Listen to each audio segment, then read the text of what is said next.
So now we get to the disubstitutions of aromatic compounds and some polysubstitutions also. So let's look at the effect of substituent. Okay, so I have two reactions here for you. So the first one is a toluene. And toluene, we're doing bromination on this. So we'll get three products, right? So we will have the ortho, the meta, and the para in there. And what happens is that we find that the ortho and the para are the major products, whereas the meta is the minor product. Okay, you can do the same reactions with nitrobenzene. Nitrobenzene, again, bromination, you will still get the three products, the ortho, meta, and the para. But now things are reversed in the sense that the meta is now the major. So toluene gives ortho and para as the major, whereas in nitrobenzene, the meta is the major and the other is minor. So something is going on, okay? Something is going on that is because of the methyl group or in the nitro group that we are getting the different major and minors. I mean, you're still getting the ortho, meta, para. It's the major and the minor that's, causing a little bit of a discussion here. Okay, so first I want to talk just a little bit about the major and the minor. Okay, so first you're getting three products. When you get three products as it is, even if they were equal, you're cutting down your yield to 33%. Okay, so that means you're getting low yield. Now, if you wanted to even talk about major products, what does major mean? Major means that it is highest in percent. It doesn't mean that it has to be 90%. And so here minor, even if you have this one as minor, the meta as minor, let's say 10%, then which means both of these are going to be 90%, which means if both of them are made equally, then that is still like 45%, which means 45% for a reaction is really not a very good yield. Okay, so it's not the best, but that's what you get for disubstitution. So I wanted to explain that just a little bit to you, okay, about the major and the minor, that you don't think that the major is going to be like a 90%. In some cases, you can target your synthesis to make one or the other, okay, and that's one of the points of trying to make your synthesis more efficient, okay, but that's not our concern right now. Our concern right now is why is this major, okay, for toluene, and why is the meta major for nitrobenzene? Okay, so of course something has to do with the substituent. So there are two kinds of substituents we talk about. And the two substituents are going to be called the activating groups and the deactivating groups. When we talk about the substituents, you please have to remember that we are talking about a group that is already on the benzene ring, not about what we are adding, but what is already on there, because that is the one that is the driving force for the next reaction that's going to happen. Okay, so two groups. Activating groups, deactivating groups. Okay, the activating group that's already on the benzene ring then is going to make the benzene ring more electron rich. So it's activating it. Remember what activation would mean, that it is going to make the benzene ring more nucleophilic because the benzene is already a nucleophile. So it's making it more electron rich, making it more nucleophilic, so reaction occurs faster. Okay. Activating groups are ortho-para directors. We still have to talk about that, okay? This is not something that we've addressed yet, all right? So again, this is because of electron donating groups that are already present on the benzene ring, okay? Deactivating groups are the opposite, okay? Which means that they are making the benzene group little bit, the benzene ring a little bit less electron rich. The benzene ring is less nucleophilic, and then finally reaction is a little bit slower, and of course everything is a meta director over here. Okay, so they are both working in opposite ways to each other. So which are these groups now? The orthopara and the meta directors. Okay, the orthopara directors are the activators, the meta directors are the deactivators. Okay, again, electron donating, electron withdrawing. Okay, keep it that way. So all the electron donating groups are over here. Okay, I don't want to go through them each, one by one, or maybe I will, I don't know. But the one thing that I would like you to note, okay, for all of these, and I haven't written this out here because it will get too untidy, and I don't like too much untidy stuff.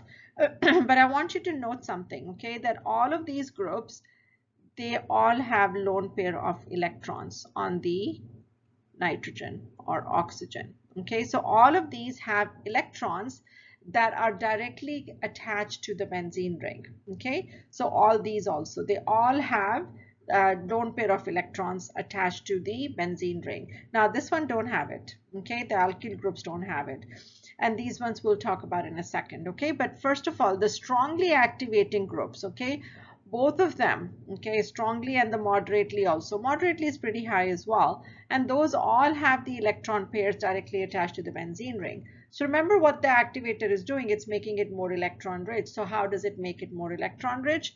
By giving it more electrons, which it has to give. Okay, alkyl groups and phenyl groups, these are electron donators anyway because they are considered to be electron rich, so they may not have a lone pair of electron to give, but they still have high electron density, and so they push electrons into a system.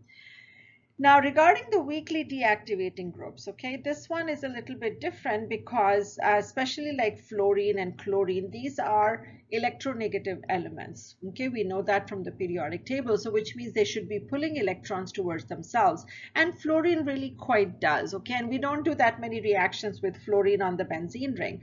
Chlorine, bromine, and iodine we do. Now, chlorine is electronegative group. However, it does have those lone pair of electrons. And those lone pair of electrons then can be given to the benzene ring in order to make it activated. Okay, so that's kind of what happens with the weakly deactivating. Now, do I want you to remember all of these categories? No, you don't really have to. I want you to just remember the broad category of an activator and a deactivator. Okay, you don't have to remember something is strong or moderately or weak or anything like that. It's okay, you know, just kind of leave it like that and just remember them as a whole group because that will be easier for you, okay, to remember. So keep it that way, keep it simple. The meta directors are going to be the deactivating groups. The deactivating meaning that they pull electrons from the benzene ring. So again, remember here all the carbonyls, okay, all the carbonyls are going to be your deactivators, anything that pulls electrons. So oxygen, when not directly connected to the benzene ring, it's going to be a deactivator. When oxygen is connected directly to the benzene ring, it is an activator. But when not connected to the benzene ring directly, it is a deactivator. Okay, nitro groups, a CF3 group, these look at these ones. Now fluorine and chlorine are back to their games, right, of electronegativity. So if they're separated by a carbon, then their lone pair of electrons cannot be participating, okay, in the resonance and delocalization. So they are deactivating groups. Okay, so all of these are then deactivating groups. So you do have to remember all of these because when you're doing reactions, then you should not have to keep looking at this chart all the time, and you don't even need this chart anytime. Okay, I mean, you look at the group and then you figure out from there, does it have electron pairs or not? If it doesn't, you know, see if there's a carbonyl, things like that. Okay, you should be able to figure this out without having to memorize every single one of these groups. And you don't even have to. Look at that, nitrogen, nitrogen directly connected to benzene ring, nitrogen, nitrogen, you know, oxygen directly connected. It's easy, it's not that hard. So before I go on into the reason for the major and minor products, I just want to talk about a couple reactions here, okay? And that's for the highly activating groups, and that's the amino group and the hydroxyl group, which means aniline and phenol. Now, these two groups are so activating, so highly activating, that you don't even need a catalyst, okay, to do the reaction. So you can see I've written both of these reactions without the catalyst in them. So it's there, you know, really that kind of strong activators of the benzene ring. Okay, now it's very hard for us to remember all these teeny bits, you know, that something is so highly activating that you don't need a catalyst.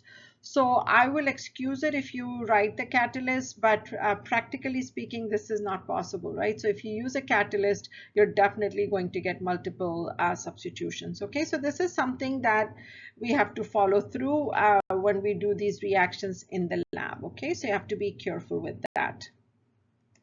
Now let's talk about the reason for the orientation. So I wrote these reactions again, okay, so that you'll remember that the activating groups are going to give you the major products as the ortho and the para. And then for the deactivating groups, the major product is the meta product. So just a little bit here I've explained to you is that the reason for the orientation is the resonance structures, the intermediates that you get. So when we were talking about the monosubstitutions, I wrote out all the intermediates for you, the resonance structures that happen in an electrophilic attack. So we're going to have to go through all of those in order to figure out the reason for the orientation. Okay, so the next few slides, that's all they are. It's just resonance structures. So let's look at the activating group first. Okay, so what you see over here is three different attacks going on. Okay, so the first one here is going to be the ortho attack. So when you're doing the ortho attack, okay, you're going to have all the resonance structures in there. Then we're going to have the meta attack. We'll have all the resonance structures with that. And then we'll have the para attack, and we'll have all the resonance structures for that. Okay, so let's go through this one by one so you understand what's going on. So here's the toluene, which remember is an activating group. Okay, so this is toluene attacking the bromine. So now you have this. We already know that the ortho product is going to be our major product. We are trying to understand why that is so. Okay, all right. So once you have the intermediate, now we're going to draw all the resonance structures. Okay, so you just move the double bond, write the cation here, move the double bond here, and then write the cation there. And then finally you get the product, okay, which means that the conjugate base comes in, picks up a proton, right? So I'm not writing the entire mechanism, just the resonance structures over here. We do the same thing with the meta attack. Now in the meta attack, the bromine is going to be attacking right here at the meta position. So now the carbocation is on the ortho position. So now we draw all the resonance structures for that. In the para attack, the bromine is in the para position and the cation is right here. And it can be here or on the right hand side. Okay, I mean that depends on how you draw your double bond, but in any case, so then you write out all the other resonance structures for it. Okay, so fine, we have all the resonance structures for this, but what does it really mean for us? Okay, how does it explain to us that our ortho product and the para product is going to be the major while this is the minor product? Okay, so it has something to do with the activating group. And what is the activating group doing? Activating group is making the benzene ring, first of all, more nucleophilic. The other thing that the activating group is doing is actually stabilizing the ring. Okay, so right here, if you look at this structure, you will see that the carbocation is right underneath the methyl group. The methyl group actually is electron donating group. So which means that this can stabilize the carbocation quite easily. You don't see that kind of an intermediate in the meta, which means that this resonance structure is more stable than any of these. Now in the para attack also, you will find the same kind of carbocation where it is right underneath the carbon alkyl group. So again, this structure is stabilized. Now, if you have stable resonance structures, then those are going to be predominant, and that's why the ortho and the para are going to be your major products, whereas the meta product is the minor, because it does not have those very stable resonance structures, okay, in there. So that is how the activating group is working. Let's look at another activating group, and this time I took aniline, okay, because we just talked about aniline being really activating. So here we're just going to do a monosubstitution, okay, to prove our point as to what we are making. So again, I have the three attacks over here, okay. So the first one is going to be the ortho attack, then the meta, and then the para attack. So again, we are going to look at all the resonance structures, okay. So first of all, I just want you to see this. I have one extra resonance structure for ortho and the para attack. You can see that already, okay? So now let's go through all of these. So again, you have the bromine attacking and you get the bromine at the ortho position. The carbocation is here. You write the first resonance structure, then the next resonance structure. And then what happens is when the positive charge is underneath the nitrogen, Now, the electrons on nitrogen here also get involved in the resonance, and that is how you get the extra resonance structure. You don't see that in the methyl group, okay, because the methyl group does not have the lone pair of electrons, but nitrogen does, and so it will participate in the resonance structures, and then you get your product, okay? Now, that kind of thing does not happen in the case of meta attack because the carbocation is never underneath that carbon or on that carbon that has the amine group. Okay, so it's never there. So which means that extra resonance structure is not forming. In the para attack also you have a structure in which the carbocation is right underneath the amine group. Okay, so the lone pair of electrons will then participate in the resonance structure. So here again, remember, this is the para attack, so the bromine is on the para position, and this is the carbocation you get. So when you're writing resonance structures, you are able to understand a little bit more as to why this is happening, as to why an activating group is behaving the way it is, because you end up getting stable structures out of it. Okay, and the reason I have highlighted these two structures here is because, first of all, these two are extra structures. Even if I were to highlight just the the one with the positive charge, even that is good enough. Okay, but here we have the group that is attached to the benzene, that also is involved. So that stabilizes the resonance structures quite a lot, and that is why the ortho product and the para product are going to be the major product and the meta is the minor product. So in the case of deactivating group, okay, now we are going to look at the three resonance structures for the ortho attack, the meta attack, and the para attack, okay, and see why everything is reversed for this. Because remember, in the deactivating group, the meta is the major product now. Okay, so again, you're going to write the same resonance structures. So same thing here. You will see that in the workbook that I have for you, you have all of these sheets. You should write these resonance structures yourself so you're comfortable with this. Okay, so anyhow, so then you write all the resonance structures, for the meta. Again, you're writing all the resonance structure. Remember, bromine is at the meta position now, and now you have the carbocation here. Now you can have the carbocation here also. Okay, it will give you the same structures. It doesn't matter. See, right here I have the carbocation here also. So anyhow, we write the resonance structures. Para, put the bromine on the para position and write the resonance structures for those. So what happened here? Because remember, in the deactivating group, the meta is the major product. So why is meta the major product over here? And that is because of this structure right here. Okay, so what's going on here is that the positive charge right here on the carbocation, that is underneath the nitro group. Nitro group is an electron withdrawing group. It's almost like, somebody is asking you for money when you're already in the red, you don't have money. And then somebody else is asking you for money. It's like, where do I get this from? So there is like nothing happening here. Okay, and so this is very destabilizing because a carbocation and an electron withdrawing group on the same carbon, that's just too stressful. Okay, the same thing happens in the case of para attack. You end up getting this structure, and this one also is highly destabilizing. So these two then, ortho attack and para attack, are giving you structures that are deactivating, okay, and they're destabilizing. So because of that, by default, the meta, which does not have any of those kind of structures, becomes the major product. Okay, so it's not that the meta attack is stabilizing in any way. Okay, it's just that the ortho and the para, that is more destabilizing. Okay, so by default, meta becomes the major product. Okay, that's kind of what happens here. So I hope all of these structures, they are helping you understand why we get these activating and the deactivating groups.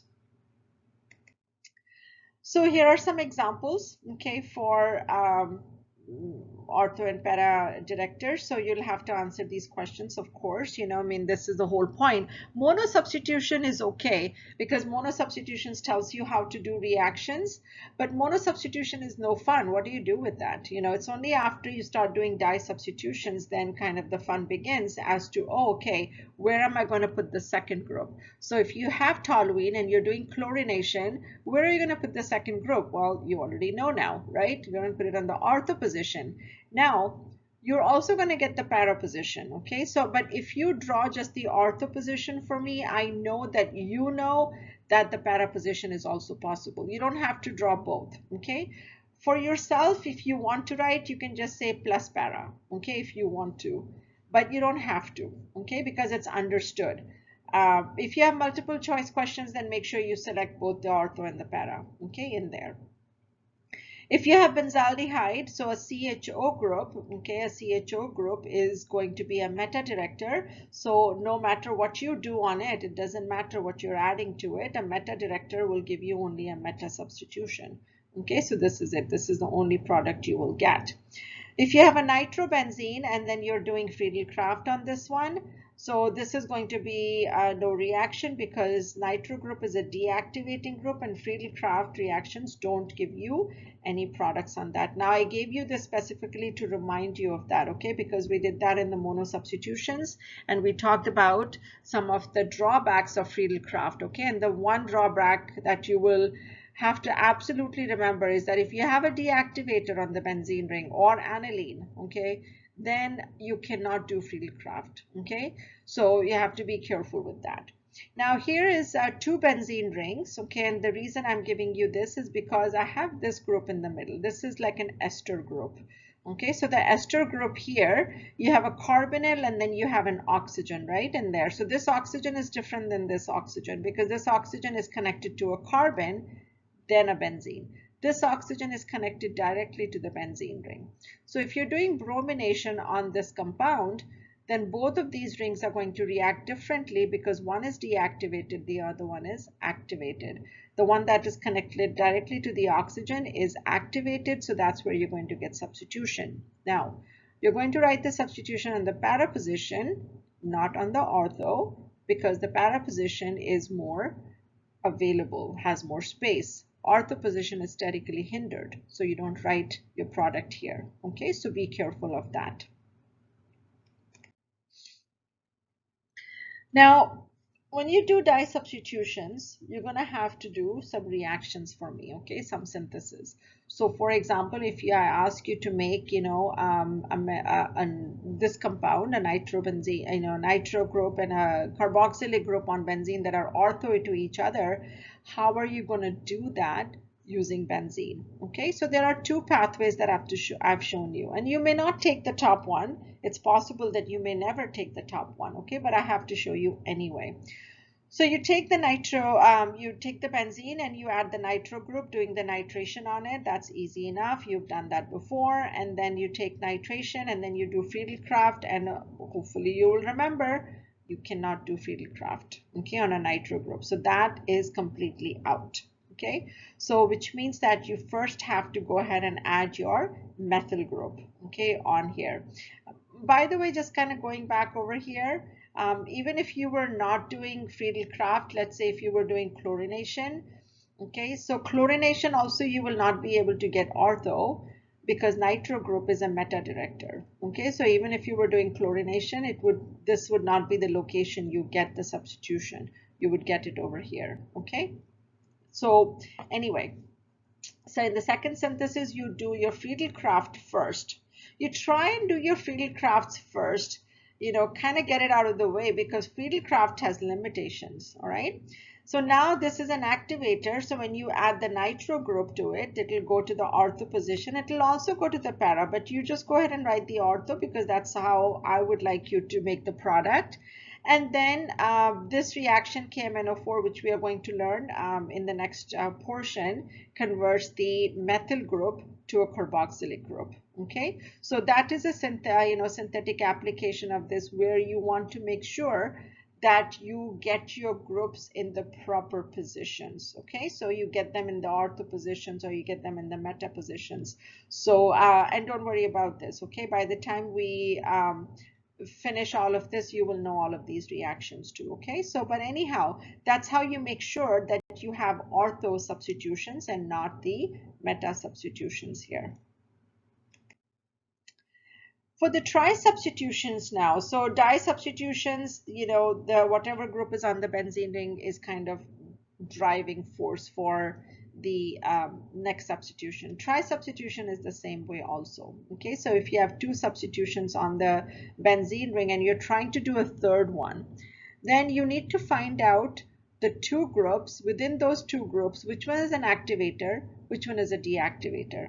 Now, if you have both activators, that's fantastic. All you need to find is the great position between them in order to do the reaction. But if you have an activator and a deactivator, okay, so for example, in this case, you have an activator, which is the OH group, and then you have a deactivator, which is the aldehyde group. So in these cases, the activator is always going to win. Okay, the activator is always going to decide what your major product is. Activator means ortho para positions. Okay, so here what I have done for you is I've identified all the ortho and para positions, which is the 1, 2, and 4 positions. The 3 position is the meta to OH. Now, if you had benzaldehyde, the 3 position is the activated position for benzaldehyde. Okay, so which means that 1, 2, and 4 positions are the activated positions. Okay, over here. Now, if you know these are the activated positions, now you just have to figure out where is it going to go.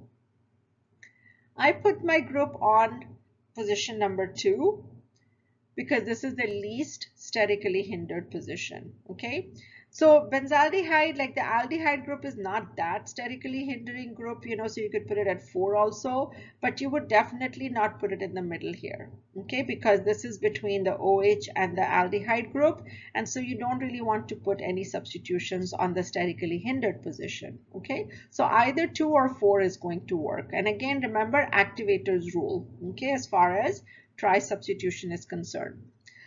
So here I've given you another example, okay, of tri-substitutions. Now in this case, these ones are not activators, but they are ortho-para directors. Okay, so in ortho-para directors, this is the ortho position for both of them, but this is not where you're going to get the substitution. Okay, because this is sterically hindered. So you can put your nitro group over here, ortho to chlorine or para to chlorine and ortho to bromine. Okay, so both of these positions are activated and that's where you'll put them, but not on this carbon, okay, because this one is sterically hindered.